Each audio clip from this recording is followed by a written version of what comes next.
নবী বিশ্ব নবী জুমার সেখান থেকে শেষ করে উটের পিঠে রওনা করলেন চিলিকর প্রসন্ন মদিনার বুকে।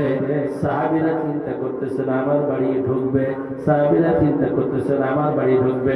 একবারে শেষ করে তখন আরেকবারে যখন যায় তখন সাহাবী আফসোস করে আমার বাড়ি ঢুকলো না। আমার আরেকজন সাহাবী চিন্তা করে আমার বাড়ি দিয়ে ঢুকবে। এইভাবে মুসলমান উটটা এমন ভাবে হাঁটতেছে কেমন যেন উট আগে থেকেই চেনে। বলুন সুবহানাল্লাহ। হাঁটতে হাঁটতে ওদিকে আবু আইয়ুব আনসারীকে সবাই বলে, হে আবু আইয়ুব আনসারী, আমরা সকলকে রাসূলকে দেখার জন্য যাই, তুমি কেন যাও না? বলে আমি 1000 আগে বছর আমি শুনতে পেরেছি নবীজি আমার ঘরের দরজায় এসে থামবে। বলুন সুবহানাল্লাহ। আবু আইয়ুব আনসারীর কর্মচারী ছিল আবু লায়লা, চাবি দিয়ে গেছেন।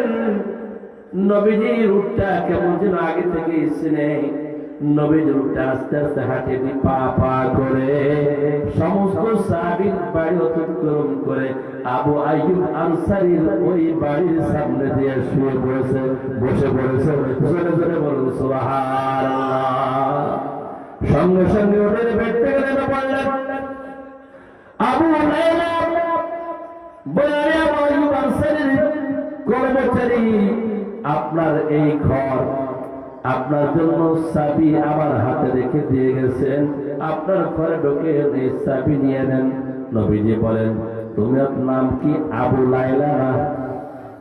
এই কথা বলার পর আবু লায়লা আশ্চর্য হয়ে গেছে। আমার নাম কেমনে জানলো? নবীজি তো গায়েব জানে না। নবীজি গায়েব জানে না, কিন্তু নবীজির মতো ওহী এসেছে কিনা?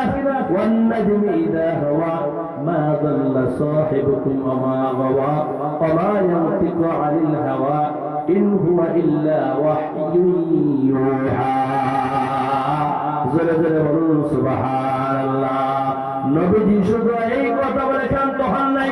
নবীজি বলে, আবু লায়লা, তোমার কাছে আরেকখান চিঠি আছে। আবু লায়লা আরো আশ্চর্য হয়ে গেছে, ব্যাপার কি? চিঠির খবর কেমনে জানলো? বলে, হ্যাঁ নবীজি, চিঠি আছে। চিঠি তো ঘরের ভিতর আছে, আমি এখন নিয়ে আসতেছি। নবীজি চিঠি হাতে নিয়ে পড়লেন, নবীজি আপনার জন্য 1000 বছর পর আপনি দুনিয়ায় আসবেন। দুনিয়ায় আসার পরে 40 বছর পর নবুয়তি পাবেন। 53 বছর বয়সে হিজরত করে এইখানে আসবেন।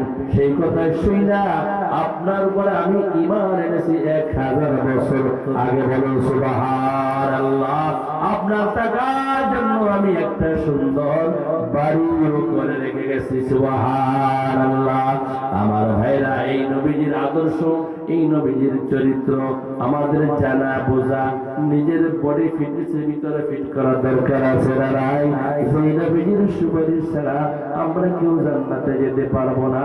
সুতরাং সেই নবীজির তরিকার সুন্নাত অনুযায়ী আল্লাহ পাকের হুকুম আহকাম মেনে আমাদের সকলের জীবন আমরা গড়তে চাই। রাজি আছি সবাই? জোরে হাত নারায়ে তাকবীর।